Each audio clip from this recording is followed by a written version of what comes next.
অনেকদিন পর মাকে নিয়ে একটু বলার চেষ্টা করতেছি।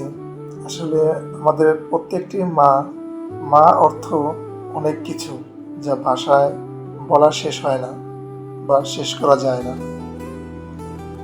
আজকে মাকে নিয়ে একটু বলার চেষ্টা করলাম, কারণ মা অনেক দূরে থাকে আর আমি মায়ের কাছ থেকে অনেকটাই দূরে থাকি।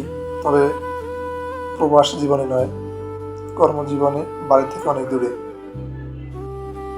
যত্ন করে ভালোবাসে মা জননী মোদের, সুখে দুঃখে পাশে থাকে অবুঝ আবদারের মাঝে।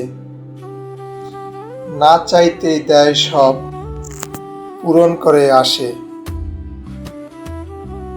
মা ছাড়া এই জগতে কেউ বুঝে না মনের ভাষা। ভালোবেসে জীবন দিয়ে ত্যাগ করে যে সবই, দুই চোখেতে সর্বদাই ভাসে মায়ের ছবি।